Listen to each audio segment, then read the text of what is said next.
Prime Minister Netanyahu returned to quarantine just hours after emerging from a one-week isolation.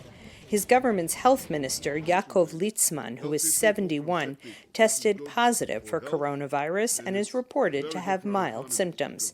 A senior health official said Litzman may have contracted the virus from fellow members of the ultra-Orthodox community, where the disease is spreading fast.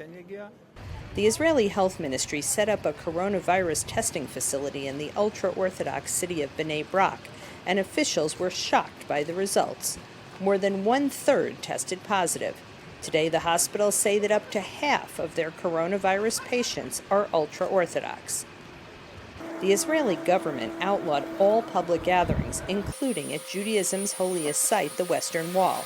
But synagogues, religious schools, and mass religious ceremonies stayed open until the police began to enforce their closure in the last few days. We also had the schools that were open until just recently. And now we just found out that the principal of one of these schools has the coronavirus, and now every single one of the children, hundreds and hundreds of children in Jerusalem that were in this school, and these are not large school buildings with large open courtyards, everyone pressed in, classes of the 20, 30, 40 children, hallways that are very narrow, and now this is the way that it has spread in such a quick manner. Some in the Haredi, Hebrew for ultra-Orthodox community, claim that the health minister should have enlisted rabbis to explain and enforce the restrictions rather than the police. Everybody knows if you want something from the Haredi society, go to the rabbis. He had to gather prominent rabbis, address them with facts, and make sure that they would deliver it to their communities. We all saw that once we had letters from rabbis, numbers of people on the streets dropped dramatically. This doesn't make any sense. Going to synagogue is important, but it's not something which you can't violate in order to save lives.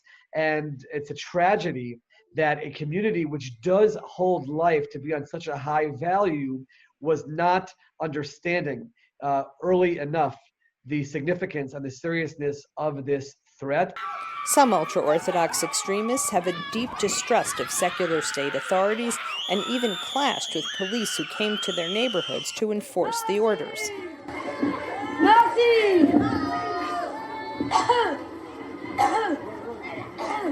But many religious Israelis are struggling to obey the restrictions as they prepare for next week's holiday of Passover, when Jews gather with their extended family for a festive meal called the Seder. Not this year, says Israel's defense minister. I forbid every Jew in the world to do a Passover Seder with grandma and grandpa. Even if you think you can isolate them from doing it from 20 feet away, you can't.